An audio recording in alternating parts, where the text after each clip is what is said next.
Hello.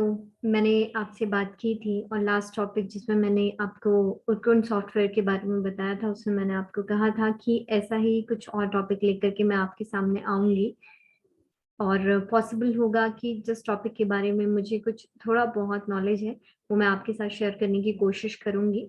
तो एक ऐसा टॉपिक जो हर किसी के लिए बहुत ज़्यादा रेलेवेंट है, being a citizen of India और बीइंग अ स्टूडेंट ऑल्सो। आप क्लास 6 7 में पढ़ रहे हैं या फिर आप पोस्ट ग्रेजुएशन कर रहे हैं या फिर आप किसी भी कॉम्पिटिटिव एग्जाम की प्रिपरेशन कर रहे हैं, तो उसमें पॉलिटिकल साइंस या पॉलिटी वाला एक जो पेपर है वो आपके लिए बहुत ज़्यादा इम्पोर्टेंट हो जाता है। और पॉलिटी का जो चैप्टर है उसमें इंडियन कॉन्स्टिट्यूशन वाला जो पार्ट है वो बहुत ज़्यादा इम्पोर्टेंट होता है। इंडियन कॉन्स्टिट्यूशन कैसे शुरू हुआ या किस तरीके से इंडियन कॉन्स्टिट्यूशन बना, इसके बारे में एक बेसिक आइडिया जो है वो हम सभी लोगों को होता है कि कॉन्स्टिट्यूएंट असेंबली बनाई गई थी और उस कॉन्स्टिट्यूएंट असेंबली के फॉर्मेशन के बाद ही हमारे कॉन्स्टिट्यूशन को बनाया गया था। तो आज के इस टॉपिक में मैं आपसे ये कॉन्स्टिट्यूएंट असेंबली जो हमारी संविधान सभा जिसको कहा गया है, वो संविधान सभा किस तरीके से बनी और उसने कब किस तरीके से हमारा कॉन्स्टिट्यूशन बनाया, उसी का एक ब्रीफ एक छोटा सा आइडिया मैं आप लोगों के साथ शेयर करूंगी, जो मेरे अपने नॉलेज पे डिपेंड है। इसके लिए मैंने काफी टाइम पहले एक पीपीटी तैयार किया था, तो उसी पीपीटी का कुछ पार्ट मैं आप लोगों के साथ शेयर करना चाहूंगी। बेसिकली जो कॉन्स्टिट्यूएंट असेंबली है या जो हमारी संविधान सभा थी, उस संविधान सभा को कॉन्स्टिट्यूशन बनाने के लिए बनाया गया था। जैसे कि आप सामने देख सकते हैं अभी कि जो हमारी संविधान सभा या हमारी कॉन्स्टिट्यूएंट असेंबली थी, ये एक इलेक्टेड बॉडी थी, यानी कि इसको इलेक्शन के थ्रू बनाया गया था। और इलेक्शन कैसे हुआ, किस तरीके से हुआ, उसको जानने से पहले हम बात करेंगे कि ये कॉन्स्टिट्यूएंट असेंबली का जो आइडिया है वो कहाँ से आया। तो ये आइडिया कि भारत में एक संविधान सभा होनी चाहिए जो भारत के लिए एक संविधान का निर्माण करेगी। संविधान जनरली बहुत सारे लोग जानते होंगे कि ये एक सेट होता है रूल्स का, जिसको कंट्री में हम लोग फॉलो करने का काम करते हैं। तो उस संविधान को बनाने का सबसे पहला जो आइडिया था 1934 में, जो एम एन रॉय थे, मानवेंद्र नाथ रॉय, उन्होंने ये आइडिया दिया था। उसके बाद Indian national Congress Congress party जो है, उसने इस आइडिया को 1935 में अडॉप्ट किया था। इसके साथ ही जो ब्रिटिशर्स थे, उन्होंने इंडियन नेशनल कांग्रेस की जो ये डिमांड थी उसको 1914 में एक्सेप्ट किया था। आगे हम जानते हैं कि हमने कैबिनेट मिशन प्लान सुना है, हमने क्रिप्स मिशन सुना है। तो कैबिनेट मिशन प्लान जो 1946 में इंडिया आया था, उस कैबिनेट मिशन प्लान के अंडर ही कॉन्स्टिट्यूएंट असेंबली को बनाया गया था। और इस कैबिनेट मिशन का जो मोटिव था वो यही चेक करने का था कि क्या जो इंडियंस हैं वो अपना जो एडमिनिस्ट्रेशन है खुद से चला सकते हैं या नहीं चला सकते हैं। तो इस तरीके से हमारे देश में जो क्योंकि कॉन्स्टिट्यूएंट असेंबली एक इलेक्टेड बॉडी थी, इस इलेक्टेड बॉडी के अंदर total membership of the constituent assembly वो 389। किस डेट पर, जबकि इस कॉन्स्टिट्यूएंट असेंबली को बनाया गया था बिफोर इंडिपेंडेंस, जबकि भारत और पाकिस्तान दोनों एक ही देश हुआ करते थे। तो 389 जो मेंबरशिप थी वो इस कॉन्स्टिट्यूएंट असेंबली की थी, जिसमें डिवीजन किया गया था किस तरीके का। 292 were representatives of states, 93 represented the princely states and 4 were from the chief commissionery areas। तो इस तरीके से इनको डिवाइड किया गया था।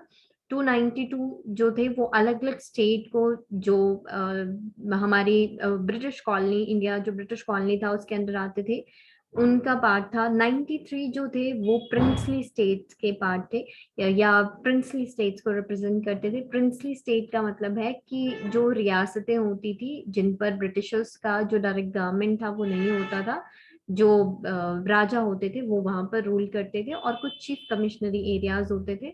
तो उन चीफ कमिश्नरी एरियाज में इन सीट्स को डिवाइड किया गया था। इसके बाद जब हम लोगों ने सुना होगा, हम लोगों ने पढ़ा भी है सभी लोगों ने, कि इंडिया में गवर्नर जनरल होते थे, गवर्नर होते थे, वॉइस रॉय होते थे। तो गवर्नर जनरल जो थे उस दौरान इंडिया के लॉर्ड माउंटबेटन, उन्होंने इस माउंटबेटन प्लान को या फिर इंडियन इंडिपेंडेंस एक्ट जिसे कहा जाता है 1947, इस इंडियन इंडिपेंडेंस एक्ट 1947 के बाद ही हमारे देश को आजाद किया गया था। देश को आजाद करने के साथ ही जो भारत देश था उसको दो अलग अलग देशों में, भारत और पाकिस्तान में जो सेपरेशन था या जो बंटवारा किया गया था, इस तरीके से किया गया था। तो फिर जो नंबर था कॉन्स्टिट्यूएंट असेंबली का, ऑब्वियसली दो अलग अलग जो स्टेट्स थे या जो दो अलग अलग नेशन कंट्रीज अब बन चुकी थी, तो उन दो कंट्रीज में वो सीट डिवाइड हो चुकी थी। इस तरीके से इंडिया की जो कॉन्स्टिट्यूएंट असेंबली थी, जिसमें जैसा कि हम यहाँ पे देख रहे हैं कि elected for an undivided India, इनकी जो फर्स्ट मीटिंग हुई थी 1946, 9 दिसंबर 1946 में इसकी फर्स्ट मीटिंग हुई थी। और ये भी हम लोगों ने पढ़ा है या फिर जो अभी नहीं जानते हैं, तो इसमें सच्चिदानंद सिन्हा थे जिन्हें चेयरपर्सन बनाया गया था इस फर्स्ट मीटिंग में। लेकिन उसके बाद जो 11 दिसंबर 1946 को जो सेकंड मीटिंग हुई थी, उसमें डॉक्टर राजेंद्र प्रसाद को इसका परमानेंट चेयरमैन बना दिया गया था कॉन्स्टिट्यूएंट असेंबली का। तो इस तरीके से इंडिया या हमारा देश जो भारत है वो जो 14 अगस्त 15 अगस्त 14 अगस्त की मिडनाइट को पाकिस्तान सेपरेट हो गया था। 15 अगस्त को हम अपना स्वतंत्रता दिवस मनाते हैं। तो इस तरीके से हमारी जो कुछ कॉन्स्टिट्यूएंट असेंबली की सीट्स थी वो पाकिस्तान चली गई थी और वो पाकिस्तान के लिए अब नया कॉन्स्टिट्यूशन बना रही थी। तो इस कॉन्स्टिट्यूएंट असेंबली ने जो पूरा टाइम हमारा संविधान बनाने में पूरा समय जो लिया था, वो हम बात करते हैं 2 years 11 months and 18 days, 2 साल 11 महीने और 18 दिन में हमारे संविधान को बनाया गया था। और जो हमारी प्रियम्बल या संविधान की प्रस्तावना आती है, उसमें जो लास्ट लाइन है, आगे मैं उसको डिस्कस करूंगी, कि उस लास्ट लाइन में यही कहा गया है कि ऑन दिस 26 नवंबर ऑफ 1949, यानी कि इस 26 नवंबर 1949 को हम इस संविधान को अंगीकृत, अधिनियमित और आत्मार्पित करते हैं। तो 26 नवंबर को ये कॉन्स्टिट्यूशन, हमारे देश का जो संविधान है, वो बनाया गया था और 26 जनवरी 1950 को इसको लागू किया गया था। इसके पीछे का बहुत सारे लोग जानते हैं, इसके पीछे 26 जनवरी 1950 को लागू करने का क्या रीजन था। तो अगली किसी वीडियो में मैं आपके साथ इस चीज को जरूर शेयर करूंगी कि क्या रीजन था कि संविधान हमारा 26 नवंबर को बन गया। कुछ पार्ट हमने सेम डे 26 नवंबर 1949 को जब कॉन्स्टिट्यूशन बन करके तैयार हुआ, तो कुछ पार्ट कॉन्स्टिट्यूशन का जैसे सिटीजनशिप है, तो वो पार्ट हमने सेम डे पे अडॉप्ट कर लिया था या इम्प्लीमेंट कर लिया था। लेकिन रेस्ट ऑफ द कॉन्स्टिट्यूशन जो 26 नवंबर 1950 को, जिस दिन हम अपना गणतंत्र दिवस मनाते हैं, रिपब्लिक डे मनाते हैं, उस दिन इसको इम्प्लीमेंट किया गया था।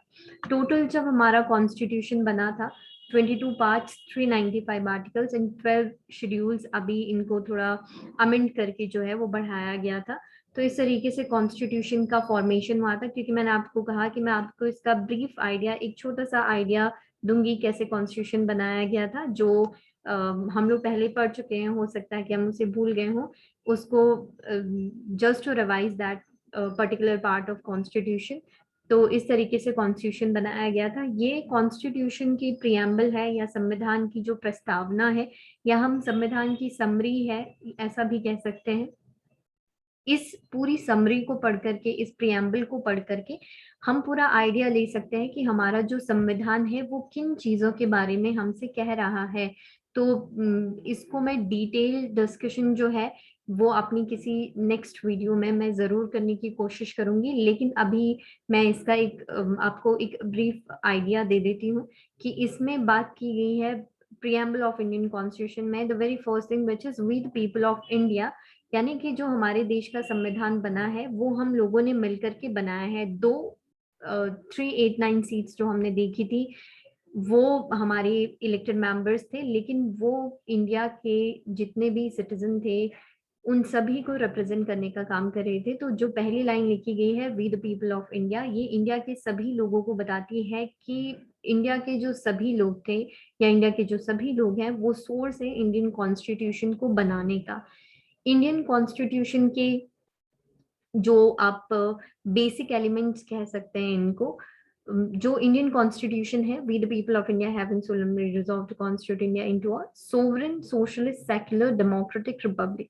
तो हम इंडियन कॉन्स्टिट्यूशन को एक सोवरेन, एक संप्रभु देश बनाते हैं, सोशलिस्ट समाजवादी देश बनाते हैं, सेक्युलर कंट्री बनाते हैं, धर्मनिरपेक्ष, पंथ निरपेक्ष। इसको भी मैं डेफिनेटली एक नेक्स्ट वीडियो में जरूर डिस्कस करूंगी। डेमोक्रेटिक हम इसको बनाते हैं, रिपब्लिक हम इसको बनाते हैं, लोकतांत्रिक और गणराज्य जैसा कि हमारा देश है। तो इन वर्ड्स को मैं एक और सेपरेट वीडियो में इंडिविजुअली डिफाइन करूंगी।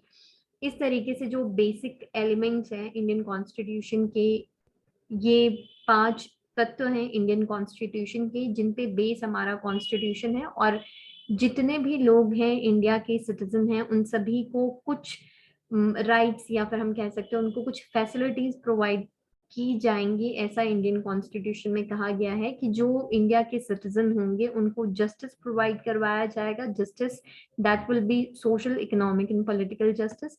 लिबर्टी होगी of thoughts, expression, belief, faith and worship की होगी। Equality of status and of opportunity and promote among them all. Fraternity assure की जाएगी। इंडिविजुअल की डिग्निटी अश्योर की जाएगी। Unity and integrity of the nation, राष्ट्र की एकता और अखंडता को बनाए रखने की कोशिश की जाएगी। तो इस तरीके से जब हमारा संविधान को बनाया गया था, लास्ट लाइन जो मैं आपसे पहले कह चुकी थी कि on this 26th day of November 1949, आज इस 26 नवंबर 1949 को, do hereby adopt, enact and give to ourselves this constitution, हम इस संविधान को अंगीकृत, अधिनियमित और आत्मार्पित करते हैं।